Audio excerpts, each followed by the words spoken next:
OTW lagi, gas lagi, gas lagi, gas lagi. Bab 2133 menghadapi pertanyaan Li Fugui. Kali ini, Maxi dan Zibai menceritakan keseluruhan cerita tanpa menyembunyikan apapun. Ternyata, sejak 30 tahun yang lalu, mereka rukun dengan negara Aolai. Saat itu, Kemirv kebetulan menjadi gubernur daerah ini. Dan Maxi kebetulan memiliki seorang putri bernama Majue. Gadis ini biasanya suka keluar bermain di kota. Tapi kota Nanshan memiliki peraturan kota Nanshan. Namun, semua orang di kota dapat meninggalkan kota, kecuali mereka mendapat izin dari penguasa kota.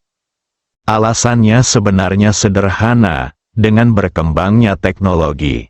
Semua penguasa kota tahu bahwa dengan status mereka, begitu mereka keluar dan orang luar mengetahui bahwa mereka berbeda dari orang biasa, kemungkinan besar akan langsung membawa bencana bagi mereka. Bagaimanapun, situasi ini pernah terjadi di tangan nenek moyang kita. Karena beberapa orang keluar dan menyadari bahwa mereka terlihat berbeda dari orang biasa, mereka menganggap mereka sebagai alien dan melancarkan perang salib yang tak terhitung jumlahnya melawan mereka. Dan setiap perang salib, mereka semua menyelam ke dalam air untuk menghindari bencana. Untung, dalam sejarah yang panjang, mereka tidak hanya bertahan, tetapi juga berkembang hingga seperti sekarang. Marci baru saja mengatakan ini, Hua Duo mau tidak mau bertanya karena penasaran, Tuan Kota Tua, karena Anda tahu bahwa teknologi berkembang pesat di luar, mengapa Anda tidak berbisnis dengan orang di luar, atau, mengapa Anda tidak pindah saja dari sini?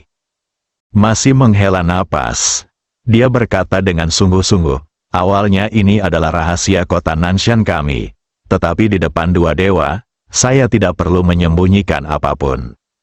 Saat itu, kami pindah ke sini, di satu sisi, untuk menghindari bencana, dan di sisi lain, kami pindah ke sini, di sisi lain, itu untuk melindungi senjata ajaib yang belum pernah kami lihat sebelumnya. Legenda mengatakan bahwa harta karun ini tersembunyi di bagian terdalam Laut Nanshan. Dan selain perlindungan kita, ada juga monster yang menjaga senjata ajaib ini. Nenek moyang menetapkan bahwa kecuali suku kita benar-benar hancur suatu hari nanti, kita akan tinggal di kota Nanshan selamanya. Marci menengadah ke langit dan menghela napas, setelah beberapa detik hening. Dia melanjutkan ke Li Fugui dan Hua Duo, mari kita bicara tentang dendam antara kita dan Xie Mierf dulu. Putriku yang tidak patuh sering berkeliaran di luar kota. Aku tidak menyangka suatu hari dia akan bertemu dengannya saat berburu di hutan. Xie Mierf, keduanya jatuh cinta pada pandangan pertama. Hua Duo tidak bisa menahan diri untuk tidak berkata, Tuan Kota Tua, ini seharusnya menjadi hal yang baik untukmu. Saya pikir Anda juga tahu. Sekarang Xie Mierf, tetapi kepala kerajaan Aolai, pikirkanlah, jika putri Anda menikah dengannya, dia akan menjadi ratu. Dan menurut bahasa Cina kami, Anda adalah kepala negara. Dengan hubungan ini, apakah kamu masih takut kota Nanshan akan diserang oleh orang luar? Zibai berkata dengan hati-hati saat ini, Xiangwu, kamu mungkin tidak tahu bahwa kami, penduduk kota Nanshan, hanya dapat menikah dengan orang-orang di kota Nanshan orang luar. Ini bukan hanya semacam warisan, tetapi juga penghormatan terhadap nenek moyang kita dan perlindungan kelompok etnis kita. Hua Duo jelas gagal memahami kata-kata Zibai dan memandang Zibai dengan rasa ingin tahu. Setelah melihat ekspresi wajah Hua Duo, masih terus menjelaskan, Xiangwu, sejujurnya, jika kita menikah dengan orang luar, anak yang kita lahirkan tidak hanya akan menjadi seperti kita, tetapi juga menjadi seperti kita. Bahkan orang yang menikah bisa menjadi orang seperti kita. Hua Duo terkejut, tiba-tiba berdiri. Dia bertanya tidak percaya. Tunggu, jadi Siemierv seperti kamu sekarang. Marci mengangguk. Dia berkata tanpa daya, inilah alasan utama mengapa Siemierv ingin menaklukkan kota Nanshan kita. Saat itu, putriku ingin menikahi Siemierv.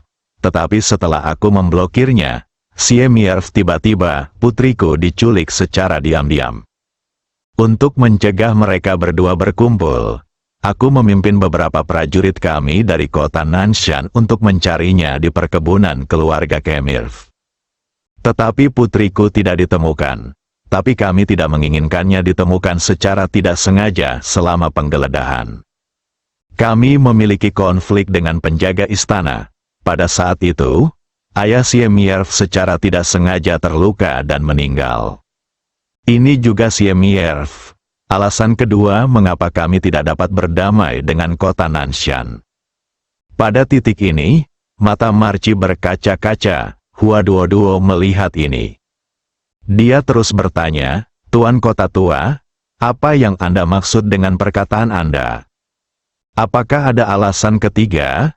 Marci menghela nafas. Saya benar-benar tidak bisa menjelaskan alasan ketiga ini. Sebelum kata-kata ini diucapkan, Marci menangis. Saat ini, Zibai melanjutkan perkataan Masi dan melanjutkan, dapat dikatakan bahwa ini adalah nasib buruk. Setelah Nona Ma dan Siemierv bersama, jika ayah Siemierv tidak meninggal, kami kebencian antara dia dan Kemilev tidak akan terlalu dalam.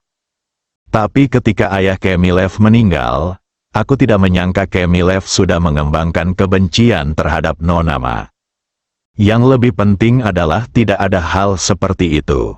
Berubah, ketika Siemierv mengetahui bahwa perubahan fisiknya disebabkan oleh kebersamaan dengan Nona Ma, dia benar-benar marah. Dia tidak memiliki banyak orang pada saat itu, prajurit, tetapi meskipun demikian, dia tetap memimpin tentaranya ke sana menyerang kami beberapa kali. Untungnya, kami pandai dalam air. Setiap kali lawan menyerang kami akan menyelam ke dalam air. Kemudian, Siemiervu menjadi pemimpin kerajaan Aolai. Dia berbeda dari orang biasa.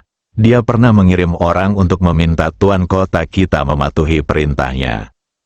Tuan kota lama kita sangat menginginkan putrinya, jadi dia harus memintanya. Kuharap Nona Ma telah meninggal lebih dari 20 tahun yang lalu. Tubuh Masi sudah gemetar. Orang tua itu mengepalkan tangannya. Sambil mengertakkan gigi, dia berkata, yang lebih penuh kebencian adalah aku mendengar seseorang mengatakan beberapa hari yang lalu bahwa putriku benar-benar melahirkan seorang cucu perempuan yang cantik untukku. Dari segi usia, cucu perempuanku seharusnya berusia pertengahan 20-an, dia sudah berakhir.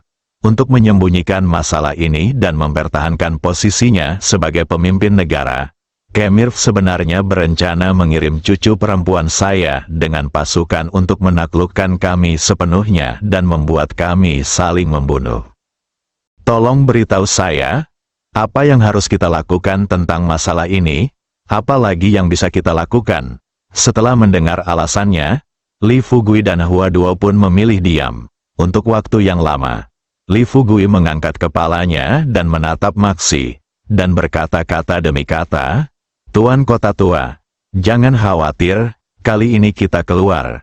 Kita tidak hanya bisa kembali dengan membawa bahan obat. Saya juga bisa membawa cucumu untuk melihat Anda. Bersambung.